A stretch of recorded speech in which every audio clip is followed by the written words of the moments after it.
Hello, everyone. I'm Stephanie Boozer with CUGC HQ. Welcome to today's, I guess it's a webinar. It's a virtual event. It's a panel discussion, and I love that it's a different format. I love these types of discussions because they feel so lively and free-flowing. So I'm definitely excited to hear what you guys get into today. But before we get started, just want to remind you all that next week is our CUGC XL in Louisville, Kentucky. You don't have to live there. You can travel there, get there as quickly as you can. That's going to be a great day. We've got a lot of great content for you. We've got Owen Reynolds, Shane Kleinert, and then we have Joe Augustin from Citrix. He's going to be talking about what's next for Citrix Cloud, and I'm sure that's going to be a huge topic with lots of questions because there's been no news in the Citrix category lately, right? But do register today if you can. It's not too late. We've also got a bourbon tasting going on that day. Lots of great stuff. So hope to see you out there. All right, just a couple housekeeping details for you. We are recording today's session, so you will get a link to that tomorrow. And also there's a question panel right there. You can type in your questions as we go. I know that we had a number of questions submitted beforehand, and I think we're going to tackle some of those first, but please do type in your questions, comments, whatever you have as we go along, and we'll get to as many as we can today. Alrighty, so look at everyone we have. We've got Benjamin Crill, he's a CTP. Hi, Benjamin. Again, Stuart Donnelson, he is CTA and with Goliath Technologies. Hi, Stuart. Hi there. Leee Jeffries, another CTP. Hi, Leee. And we also would have had George Spears, but unfortunately he's under the weather today, so he had to miss out. So sending thoughts to him, hope he feels better soon. And finally, keeping an eye on all of the questions that you guys are going to type in, because I know you're going to have a ton. We have Yanni Kahonen. He is also a CTA. Hello, Yanni. Thanks for joining us. Hello. All right, so I am going to disappear. I'll be back at the end because I know some of you probably want to know about the prize giveaway. So I'm going to disappear. I'm going to turn things over to Stuart and let him get us going. All right. Thank you very much, Stephanie. How you doing? Hey, everybody. Good to see you today. Glad you could join us. So today we wanted to do something a little different, do a bit of an AMA panel for you guys. A lot of today's environment is highly varied. We've got a wide range of challenges facing EUC professionals. A lot of organizations are still stuck in the traditional models of delivering services, whether it's, your traditional client server model or whatever. But, we've got the emergence of newer devices and delivery methods like cloud computing. And we think that it's going to take a new approach to really ensure that the experience for end users is convenient and secure. So we wanted to talk a little bit about that and a little bit about what a successful end user computing strategy can look like. So we provide, kind of that flexible and enjoyable work experience for end users, as well as provide the agility that you need for responding to business needs. So with that, like Stephanie said earlier, just submit any questions you have in the questions pane. What we don't get to, we are going to do our best to include answers to in our follow-up with the recording. So look for that as well. And with that, I guess let's go ahead and begin. We already did a little bit of intro, so I think we can skip that part, guys.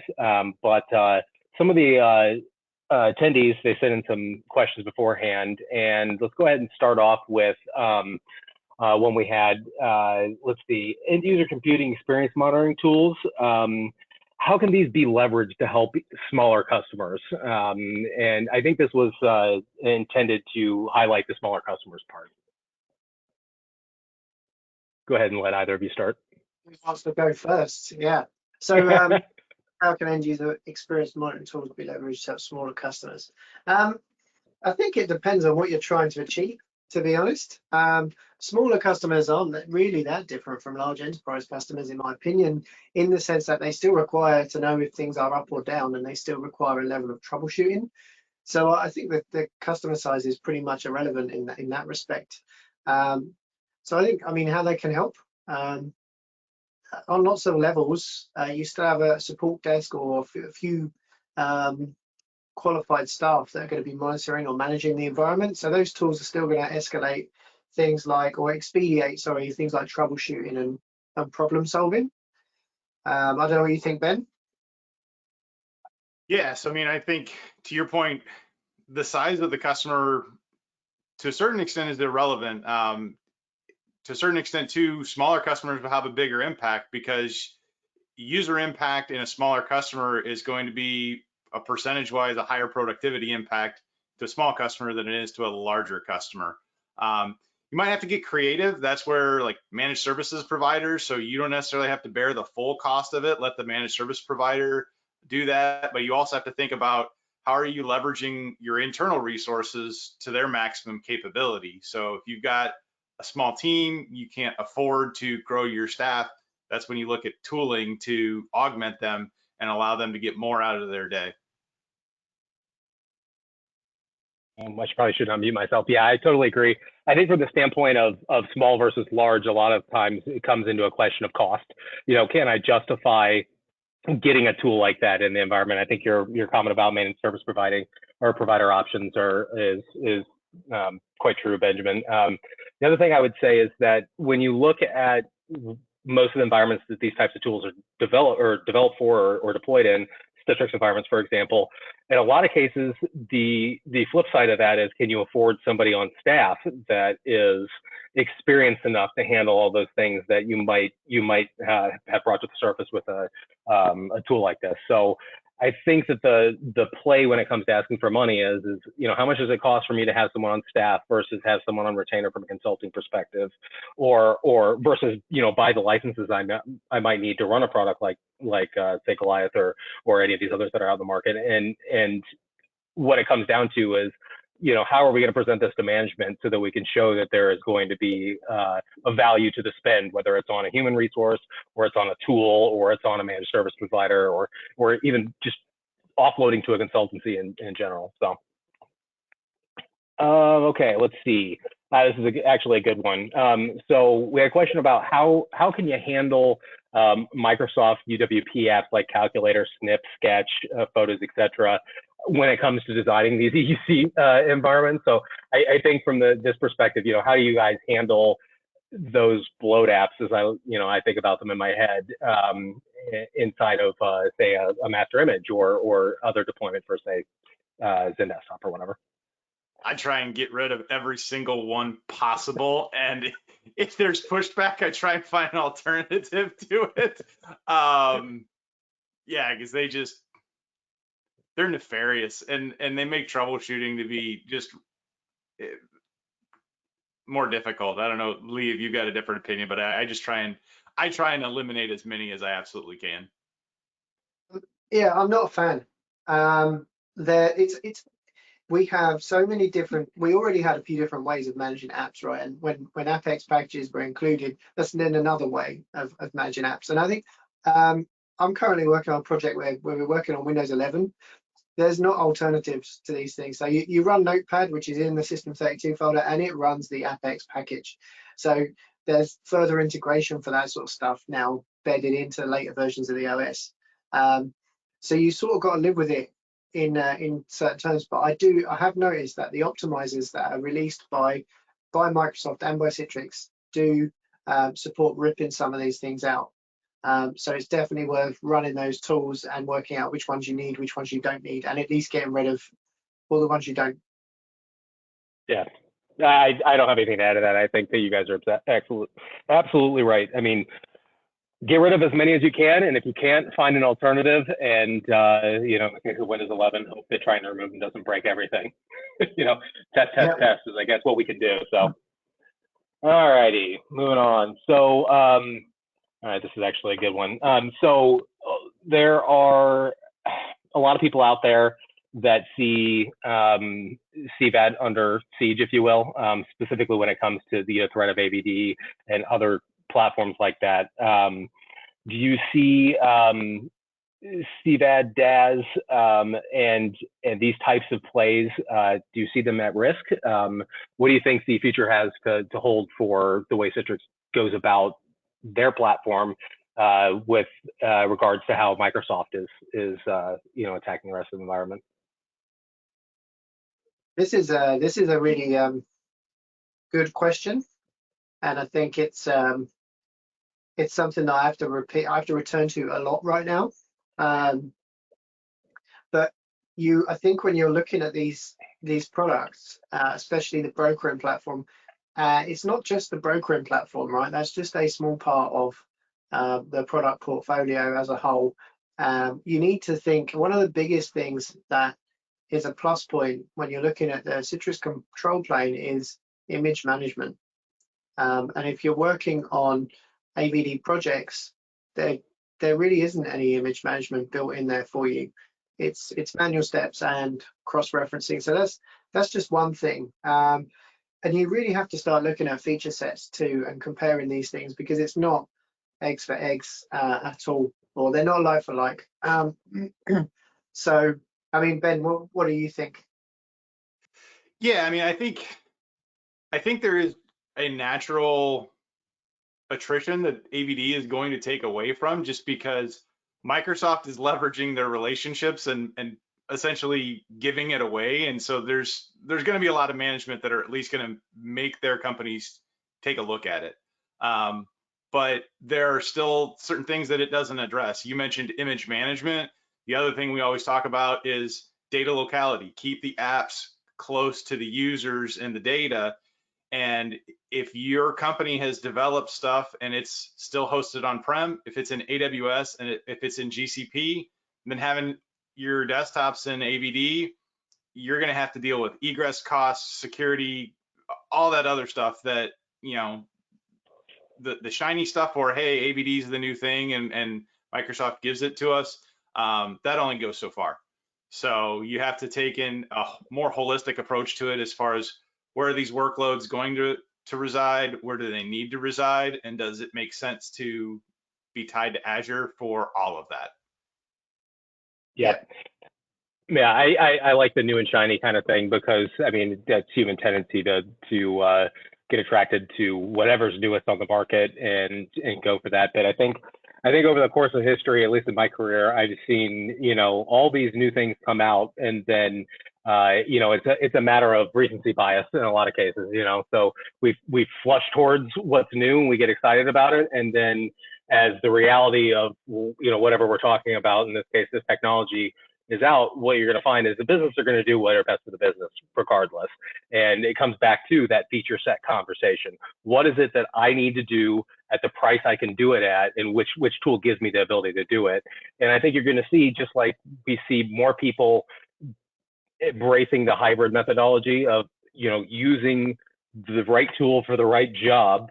And so if it happens to be that I have, you know, some workloads on AVD and some on, you know, an on-prem CVAD, managed with Citrix Cloud, or however it ends up manifesting, I mean, things are going to kind of even out and kind of settle down, and you're going to see a mixture of a lot of different tools. Yep.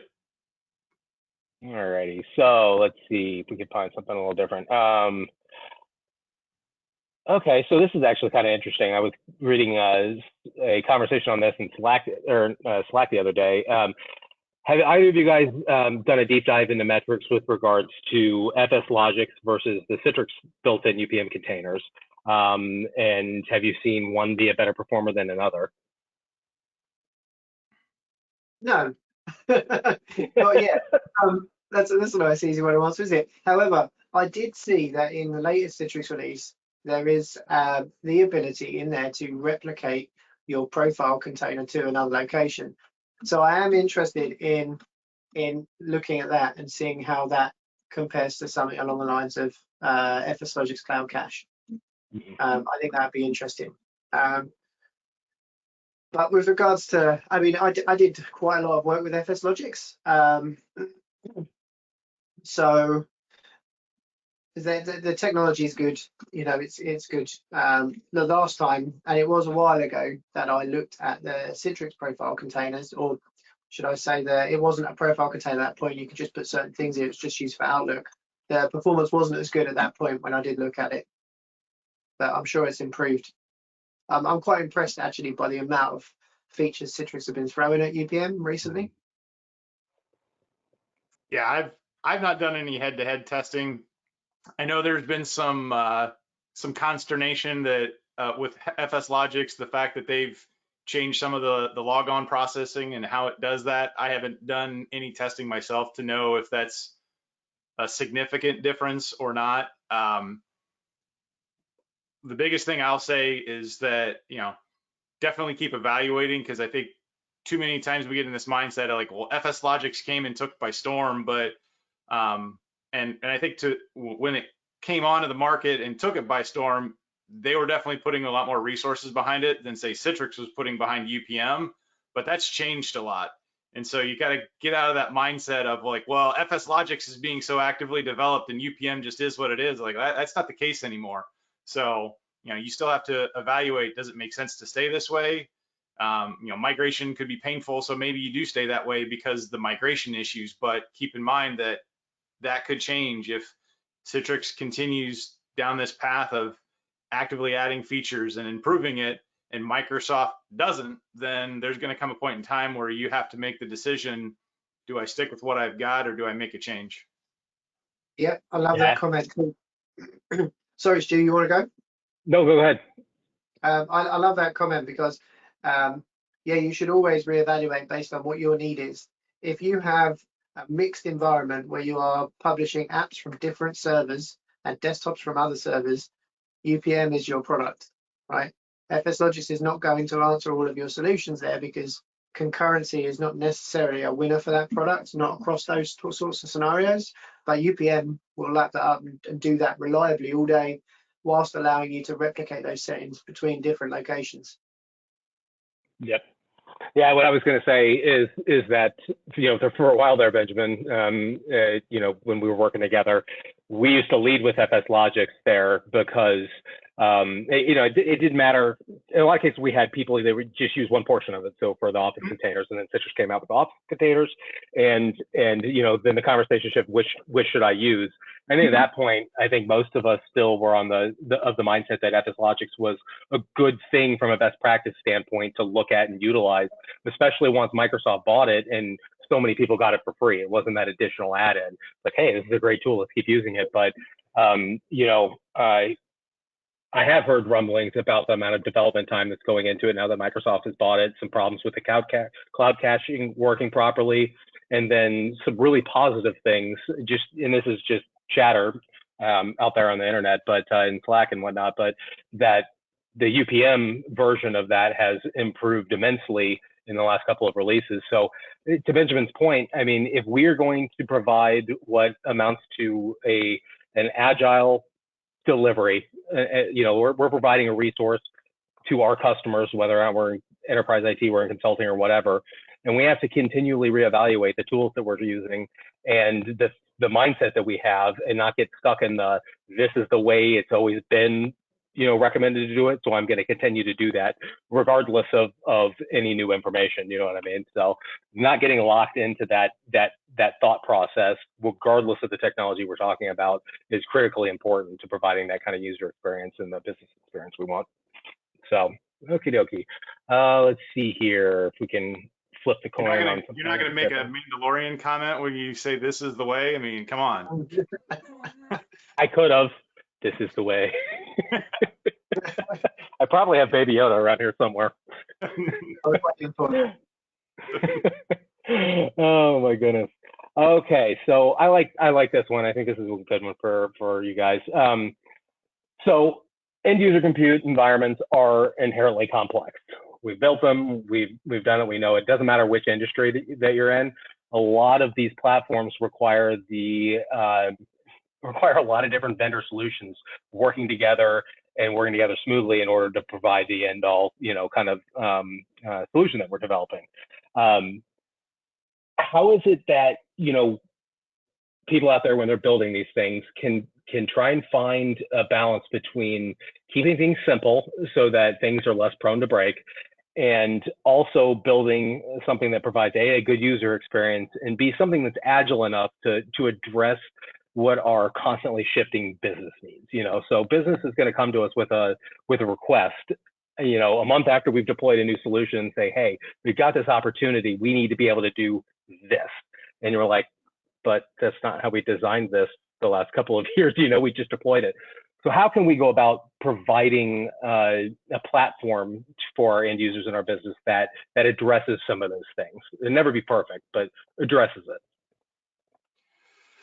Yeah, I mean, so one of the things that I like to stress with that is that, cloud offerings address a lot of these things. And I know a lot of times admins will think, well, that's going to be my job. And it's like, well, no, not moving into a cloud service doesn't mean that the work isn't there. It means that the maintenance of it and some of that integration work isn't there. And it allows you to focus on what is it that your business needs. So find those things where there isn't a lot of value. I mean, there may be a use case for it, but upgrading brokers every quarter isn't exactly a fun thing to do. Nobody wants to do that change control and do that maintenance window or anything else like that. So where you can pick off the things that don't provide a lot of value and let you focus on the things that are important to the business, absolutely evaluate those things and make a play to say what, kind of justify the cost of it. It may be that, you're going to pay more for it for going to cloud. You may not, but even if you do, that's where you make the pitch to the business. Like, look, this takes, where I was working after hours and maybe spending 10 months a quarter just for keeping things current. Now I don't have to do that. And I've got 10 hours to do something that's more strategic for the business. Yep, I think that's a good point there with the cloud services, especially where things are being taken out of your hands and being managed for you. I think the other thing I'd like to touch on in here is automation is a really key point for me in pretty much everywhere I go.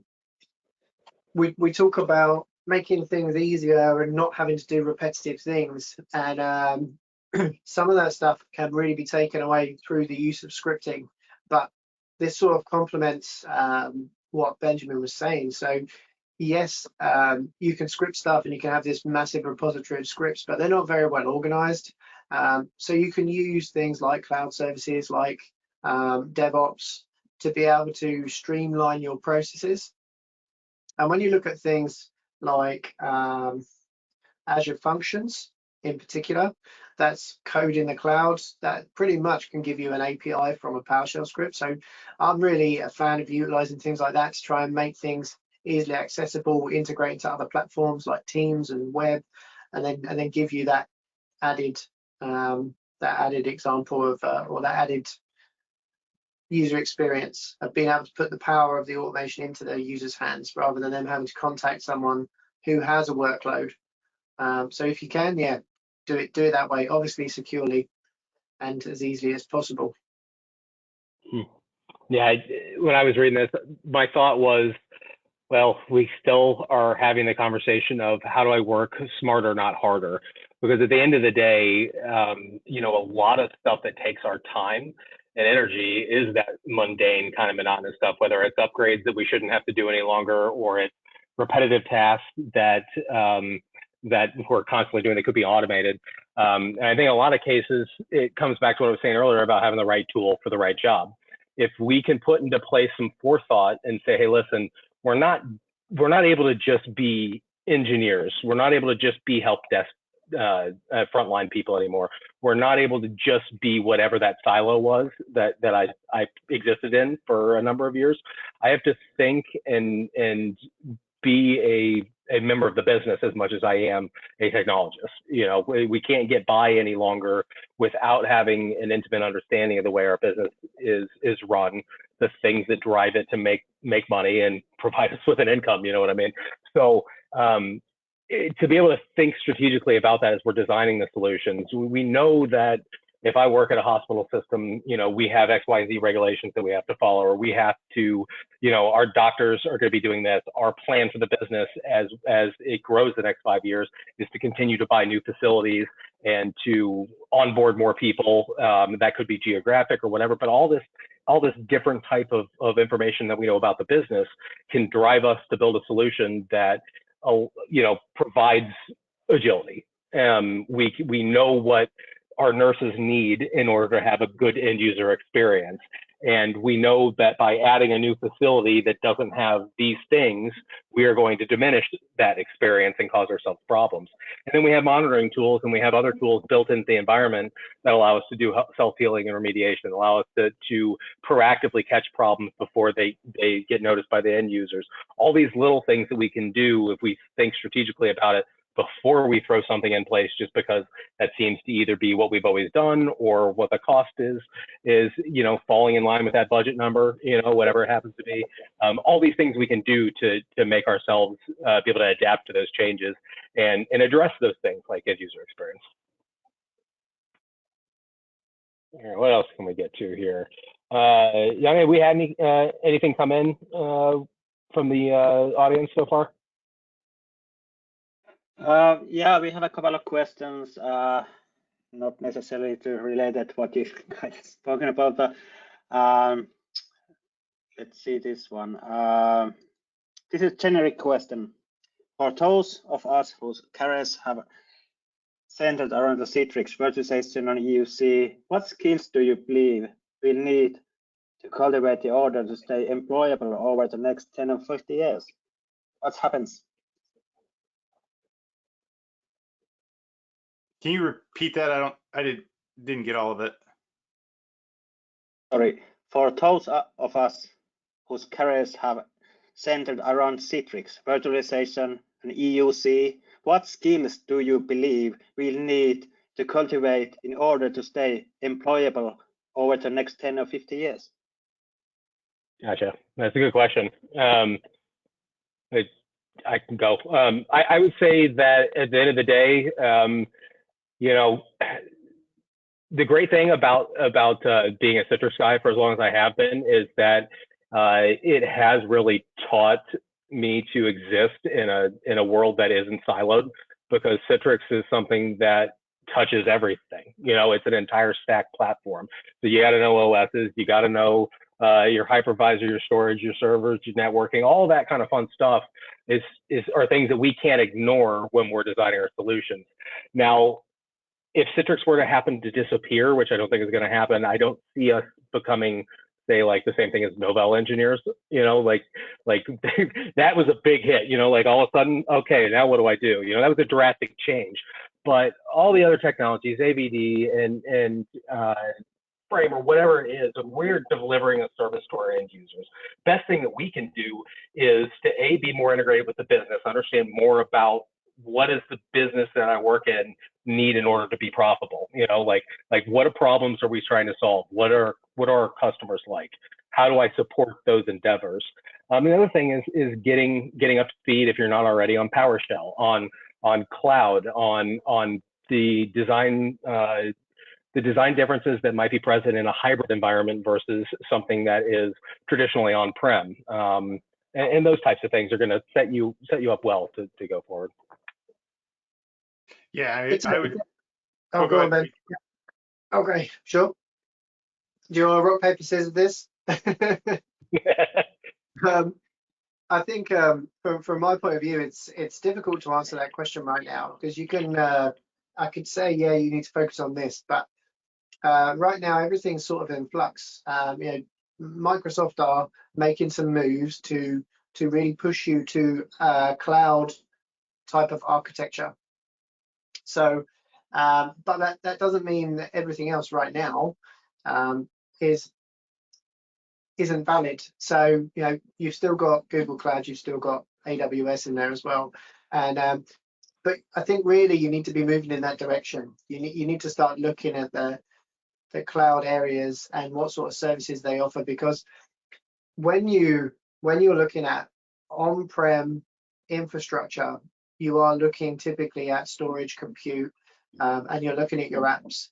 And we've been very lucky with Citrix working in on-prem scenarios, because Citrix is a very mature product and it pretty much has a tool to do any job, right? It's grown through many years to do that. And then when you start looking at cloud services, you are reevaluating all of those things, but in a very different way, looking at them from a very different point of view. So really just get those like administrator exams for those cloud environments is probably the best advice I could give to that question. Yeah, to kind of dovetail off of that, I think probably the biggest skill you could have is not necessarily a technical skill, but it's a soft skill, or more just a personal skill of a willingness to learn and adapt. Because yeah, there's a lot of things going on there's some massive industry shakeups with vendors that I don't think anybody really has a good foresight of what that's going to look like in the next 1 to 3 to 5 years. And I mean, businesses are now just coming out of okay, are we back to work? Are we not back to work? Is it going to be hybrid? Is it going to be back to office? What's it going to look like? So there's going to be a lot of changes, and businesses are going to try a lot of different things to see what makes most sense. So the ability to adapt and to learn and be okay with something that you learned end up not being used, and to say, all right, cool, I learned that because we thought we were going to go that direction, but it's changed. So just that, and I think that regardless of what the industry does, having that kind of a perspective and having a skill where you actively like to learn on your own, even outside of what your career path requires of you, is going to be beneficial regardless. Yeah, I actually thought of something else I'd throw in there.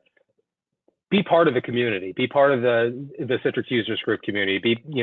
Go out for a CTA or CTP. Look for other industry groups that are centered around iGel and VMware and all these other different vendors. Because being part of those communities, at least for me, has been one of the more rewarding parts of my career in the last couple of years.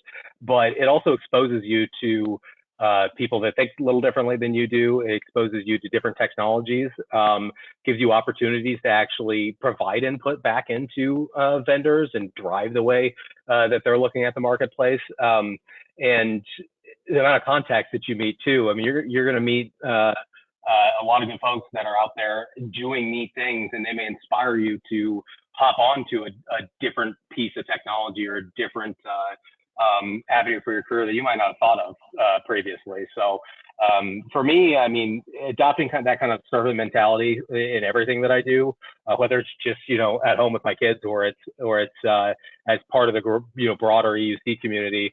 The more we're putting ourselves out there, the more we're engaging with our peers, the more we're going to learn, the more we're going to learn about ourselves and what makes us happy. So, with that thought process in place, you'll be able to do whatever you want to do. Yeah, and I have to add that the encouragement from those communities is massive. And I remember starting out and trying to get into those, and everybody was really welcoming, and the knowledge sharing was amazing. So definitely do that. Yep, absolutely. All right, let's Lee, I think you'll like this one. Sorry, go ahead. Can I ask you one question? So yeah, I think this is straight for you guys. What are the favorite sites and forums for Citrix related issues when you're troubleshooting? So I would say Google. Get on Slack. World of EUC Slack. Get on there. Yeah, I'd say the World of EUC Slack is huge because it can cover. I mean, it covers all manner of things between Microsoft stuff, Citrix, solutions that go into it. I mean, even just talking general automation stuff and how that plays and integrates. I mean, there's a lot of, EUC touches a lot of different things, and the World of EUC has a lot of different channels for you to go and kind of deep dive into the things that you want to. And if there's things that aren't as interesting, then you can filter those out, but you can kind of engage with what suits you best. Yeah, failing that, you just need to go on carlstarhood.com. You didn't say it, I was going to. Good old Carl, he saved me many a nightmares. Tiffany says blogs, my CUGC as well. Yep. For me, it's being involved in as many communities as I can get in. So whatever is important to you guys. You know, I put a shameless plug for my own community in here, but I'm a panelist today. So, but World of UC is fantastic. It will give you exposure to any number of other different communities. Reddit is fantastic. I've had several spirited conversations on there in the last like month or so. I really think that it just depends on what it is that you need to get at. But Slack communities, Reddit, become an expert at Googling things like I know the three of us are, stuff like this. CUGC is a fantastic forum for figuring out information. One of the things we try to do at our local groups is instead of just having people talk at you, we want these to be something that you're invested in, and you can come in and say, I want to talk about this, or I want to learn about that. Hey, have you guys, you know, as your the other members of other companies, how have you guys addressed this problem? So you guys are you make these communities and these forums what they are by your participation.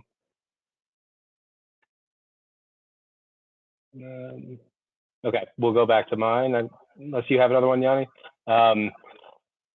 Let's see, Lee. So where does desktop as a service fit into the overall modern EUC strategy? What are the most frequent problems that you hear about when migrating up into that kind of service? Desktop as a service. What's desktop as a service? It means a lot of different things. How about we treat it as you know, moving from a more on-prem type of thing to a more service-based consumption of those types of resources. So my thoughts about DAS would be that you don't manage anything. You are paying for a desktop as a service. But regardless of where your desktop is or who's managing it, none of that really matters. Desktop as a service is usually provided in the cloud or in a public cloud service of some description. And when you do that, you are going to have to consider how you access your applications. And it may be as simple as installing those applications on your desktop as a service images or machines, or they may have slightly more complex backends. And if they do, and you need to access them, then those backends obviously need to be traditionally right next to your desktops to ensure that you have the best performance possible. So one of the biggest things about moving to the cloud, be it desktop as a service, or I don't even know what you want to call it, infrastructure as a service, I guess, where you're managing it yourself, is you have to consider those apps. And we talked about technology being shiny and people jumping at new things and wanting to try it out. And when you do the basic bare bones stuff, this is great because you can publish a desktop and it's got some apps in it, but it hasn't necessarily got your apps. So the biggest thing I have is we've started to move in this direction and now all of a sudden we have problems. How do we solve these problems? Yeah, I'd echo a lot of what you say. I think that the DAS term right now is, I wouldn't call it meaningless, but I think it's very nebulous because it's not really defined. Because I would agree with Lee that to me, desktop as a service is something I should be able to just pay for, and I get it.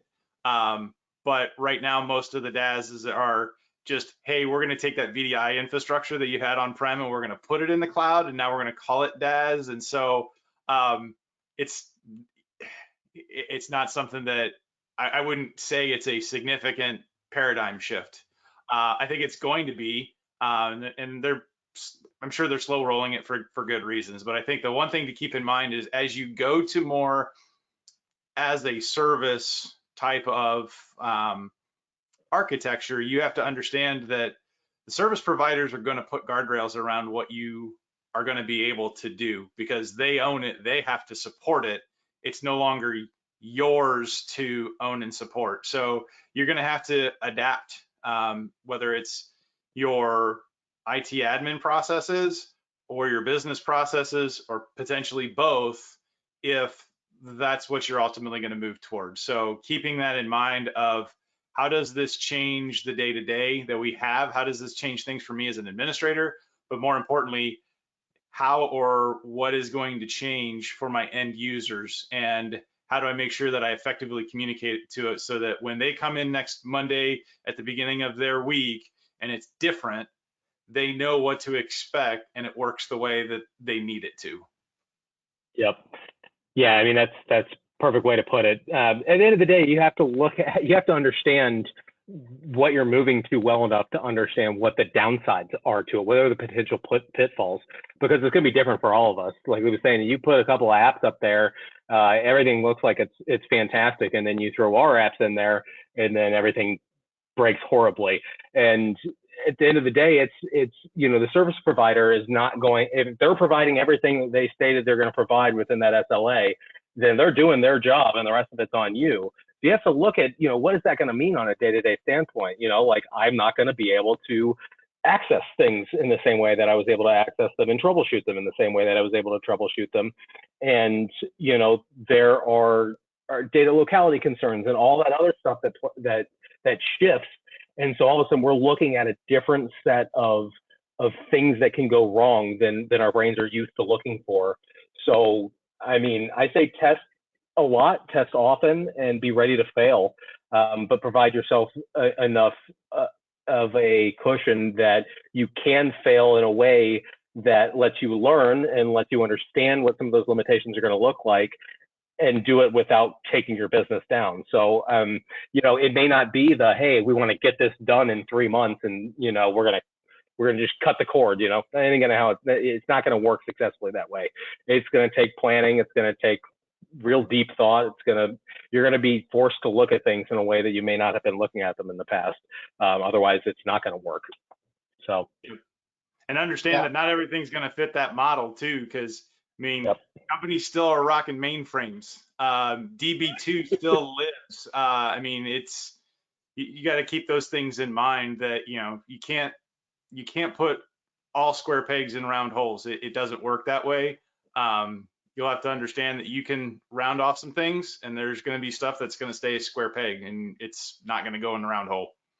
Mm-hmm. Yeah, you would never build on-prem infrastructure and have half your infrastructure in one data center, half your infrastructure in another data center, and put a VPN tunnel in the middle. It's just not something that you'd ever recommend. You'd at least want dedicated links there, and even with dedicated links, there would be things you peg one side or the other and you consider. So it's that same discussion. Technology hasn't evolved to the point where VPNs are almost super fast. It's still the same old VPN connection with the same old TCP transport, UDP transport. Still does the same stuff. So it's still the same discussion. Yep. Not going to solve everything just because we wanted to. Okay, let's see. What else can we get to here? We got some more time left. I kind of like this one. So apathy from our end users is kind of a big problem. It has been the entire time I've been in IT. So users get used to problems. They just get used to coming in and having something be a thing they have to deal with all the time. And we find that it erodes trust that the end users have in the IT department. It erodes their daily satisfaction. And eventually that if it's held in too long, just like any type of resentment or anger, that's going to explode in our faces. And all of a sudden they're going to just, they're going to freak out, and they're going to say everything's broken. It sucks all the time, and all that kind of stuff. But in my experience, engaging with our end users to find out what they actually need and how they need to be able to do their job goes a long way to not only putting a face on the IT department, but also addressing some of those user experience issues that you may not have known about because they weren't reporting them. So what, in your experience, what methods have you used to increase that kind of engagement, that back and forth, that kind of partnership, if you will, between this people providing the service and the people who are actually consuming it? So I think I'll start with this one. Yeah. I've tried lots of different methods, actually. I've seen lots of different methods be tried. I've seen surveys be an effective mechanism as long as those surveys are quite specific. And surveys can be, unfortunately, quite what's the word, like circumstantial. If someone's had a bad morning and driven into work and had issues on the road or whatever, then when they come in and they fill in that survey, sometimes the responses are negative. What I will say is people always remember the negative things that happen to them and not the good things that happen to them. So no one ever calls the IT department and says, hey, just to let you know, everything is great. Everything is good today. No one does that.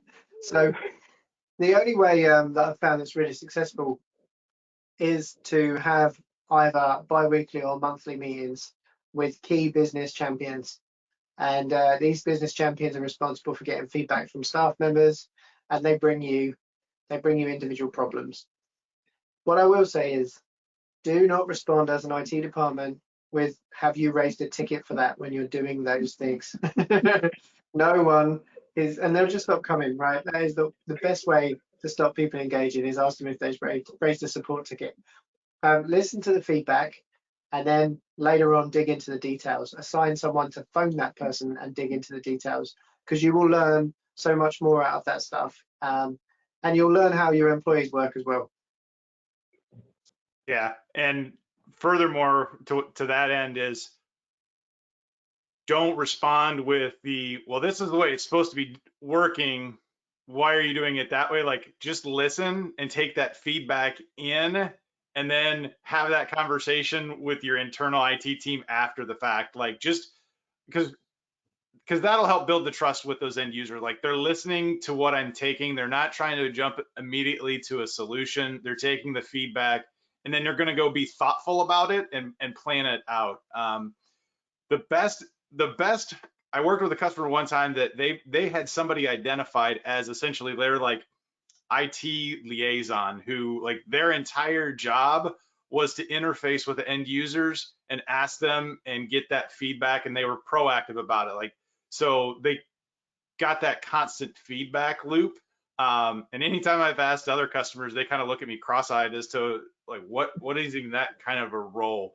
But to have that, no different than like how software developers do, upgrade rollouts and things like that, is put a pilot out there, get the feedback, adjust, repeat, and constantly looking for what is it that is hindering problems. Even if things are going well, there could be room for improvement that you hadn't thought about that, but just sit there and take the feedback and then process it after the fact, so that you're not trying to just immediately turn it into a troubleshooting session. It's supposed to be a feedback session, and for longer term success.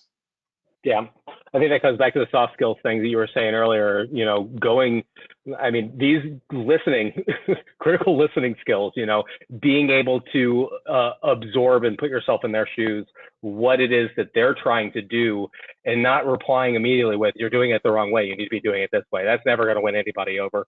I love your comment. I used to say all the time that being in IT is a lot like being a plumber. Nobody wants to talk to us until the toilet doesn't flush, and then we are literally the most important person in the entire world. If you think about it, it makes sense, because again, we should be transparent. We want to be engaged with our end users, but the thing we're providing is, technology is not a means to an end. It is a tool. It is something that people are using to achieve an objective. And in order for us to make sure the tool is doing what it needs to do, we need to be out there and understanding how those users are using the tool. So if our doctor tells us that this isn't going to work for him because he's turning around too much, or his screen locks the instant he moves his badge too far away, there are little things that we may not think of from a usability standpoint, that just being down there on the ground with them and understanding how they're doing things is going to make a world of difference in how they perceive the solution that you're giving them. So engage with them, bring them in as part of the pilot process, tell them about what it is that you're building and how that you think it's going to improve their day, and see what their feedback is on that. They may already have some ideas that you didn't think of that could be done with the tools you already have without a whole bunch of extra tinkering. It may just be a setting or a timing as far as a policy goes. It could be any number of different things, but we are always going to have blinders on based on, and they're going to be based on the way we see the world, as opposed to we need to build something for the people out there that are in the field and they see things differently. So we need to listen to that. And it's always good. Go ahead. I was going to say that it's always good to identify somebody that can give you honest, specific feedback, not just this is good, this is bad, or this worked better before, this works better now. Like, exactly, like if something isn't working better, how isn't it working? What did you expect it to do that it's not doing for you? If it's working better for you, what would be like the next step? And let's make sure that that works as well for you too. But make sure that, you know, that feedback that you're getting, whether it's via survey, personal interviews, make sure it's specific and something that you can actually impact after the fact, rather than just thumbs up, thumbs down type of a situation. Mm-hmm. And I would say end user experience tools, like we talked about earlier, are designed to provide you with feedback that is objective, as opposed to being subjective, like this is how I feel about it kind of responses from your end users. So, you know, another way that you can frame bringing a tool like that in, small or large company, I mean, these things, they justify themselves once you've got them in there, and you can provide that data both up and down the chain for any number of different things. Something that I will say with regards to engaging with users, I was working with a software engineer, and a user had logged a ticket and they could not launch a Citrix desktop. So this guy goes off, that he's got the error message from the user, and he runs off and he's health checking the whole environment. The desktop doesn't launch. He escalates this to the manager and says, hey, we got issues with the desktop. The manager escalates it to the service desk team lead. It's all going haywire. Everybody's panicking. We've got a problem. When he eventually shadows the user, Citrix receiver is not installed on the user's laptop. Okay, so my first rule whenever it comes to support is, have you seen it? If you have seen it, can you reproduce it? They're the two things that everybody needs to do on support. You need to get eyes on the problem if you don't completely understand it, or terminology is not 100% the same between you and the user. And then you have to be able to reproduce it in order to be able to try and fix it. It's those intermittent things that take you ages to fix, but always get eyes on the problem, always. Agreed. All righty. Well, we are coming up here pretty close. Let's go ahead and let's look forward a little bit, I guess, guys. And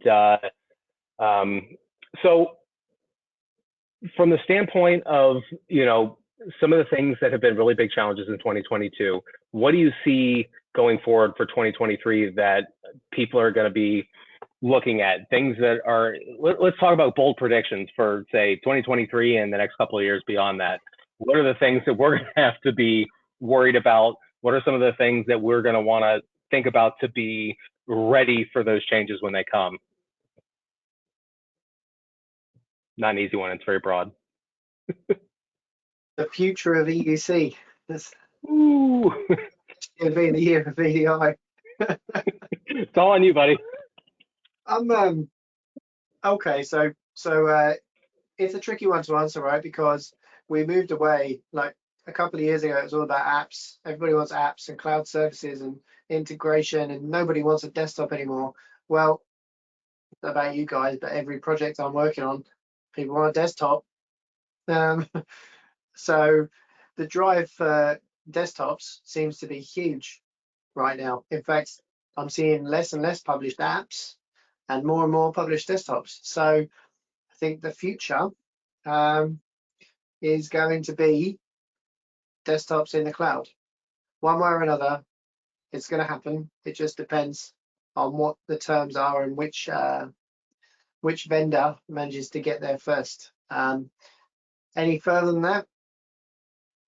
Hell, personally, I'd love to see some sort of like new interface for a machine, for a PC. Keyboards and mice have been there forever and it's never changed. And I don't know about you, but my brain works quicker than my hands can type and things I can click on. So I'd like to see some sort of new interface for a computer, be it VR or whatever, but something a little bit more high tech that reimagines it a little bit. Yeah. I think given the changes in the workings, the interface is going to have to change some way, shape, or form. I think people realize that day to day on a phone isn't a viable one, but they want the portability and kind of the consumerization of that phone-like experience. I have no idea what that's going to look like, and it's probably going to cause a lot of pain to get there. But I think that that's probably one of the things that most vendors are going to start pushing to, and end users are going to require. Cloud desktops, I'm still struggling with that one, just because I think that there's enough touch points that it makes it difficult. I'd be interested to see who kind of pushes that battle forward. Microsoft certainly has their leg up with the licensing, but I don't think from a technical perspective they're driving it forward. So it'll be interesting to see if the licensing is enough of a catalyst for companies to get over some of the technical limitations. Yeah, I'm going to say that I'm pretty sure that anything I say or think is going to be drastically different than that. I will say that from the standpoint of the near term, hybrid everything. We are going to constantly want to put things into one bucket and have them be simple, because God knows we could use some simplicity in our field, and it's just not going to be that way for a while, because whether it's a new way to interface with it, it's the work from home paradigm, it's changes in connection speeds and reliability, to areas that didn't have that before. I mean, we're on the cusp of seeing some really cool stuff, but all of it's going to be trial and error until it works. I mean, how long has VR been out before? And I'm not calling them Meta. Oculus came out with their Quest line, where you weren't tethered to anything, you could move around, and it came at a price point that made it viable for the masses to get into it in a lot of ways, right? So much of what it is that we're trying to do has a tipping point of whether or not it's actually cost feasible. So as things get pushed out there in kind of that minimally viable form that we saw, say, the initial days of Azure and other cloud platforms being, we had customers all the time asking us, okay, is it time to move to the cloud? Is it time to move to the cloud? And be like, how much money do you have? Because that's going to be the determining factor right now. They need people to get to economy to scale to just say, screw it, I have all the money in the world. We're going to go do this because it seems neat for this one reason, and they'll latch onto that, right? Say, nope, this is the most important thing, so we're moving everything to the cloud, and we'll figure out all the other issues later, right? So I think that it just takes a churn constantly, and we're going to still see. I mean, how long has it taken us to get from the point where virtualization came out and all the various different hypervisor platforms had something about them that made them uniquely special? As far as I'm concerned, and as far as I've been concerned for a number of years now, hypervisors are a commodity. They do a certain amount of things that we need them to do, and if you really want to pay up for it, you can get a few extra bells and whistles, right? I think we're going to see some of that commoditization happen to EUC technologies, like where we see a lot of the same feature sets out of a bunch of different platforms, and it's what you're using is going to be dependent on where have I spent my money, where are my licenses at, who has that one killer feature that my industry or my particular business can't get away from having, and so those of us that use those things are going to push them to develop some really cool stuff. But yeah, personally, I'd love to see the Oasis come out, if anybody's a Ready Player One fan. Not the movie, the book. Book's far better. But yeah, something very interactive like that changes that. I don't know how long we use mouse and keyboards now, Lee. What, 50 years? Longer than I've been alive, So yeah, whether it's the Nintendo Power Glove or any other number of different things, I can tell you that we don't know what it looked like yet, and it's probably going to be something that's pretty cool. So that's all I got. Yeah, we're rated too. I want it to happen before I'm too old to actually enjoy it. Okay. Yeah, exactly. Or we're too set in our ways to be able to. Yeah, I've been doing this for too long. I'm not learning something new.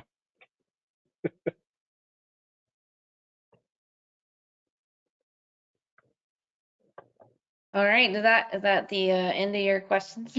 I know we're at the time, that's why I popped back in, but just wanted to make sure you didn't have anything else you wanted to get to. I'm sure if there's anything else that we haven't answered, everybody, we will we'll take what we got in the chat logs and everything like that, and I'll get with Benjamin and Leee, and we will get some answers together, and hopefully that will answer anything else you guys have. Otherwise, you can come find us in World of UC. You can come find us, me over in the Goliath community or the IGL community or at CUGC. There are a number of different ways that you can track us down. So feel free to disparage Crill on Twitter. You know, he likes that.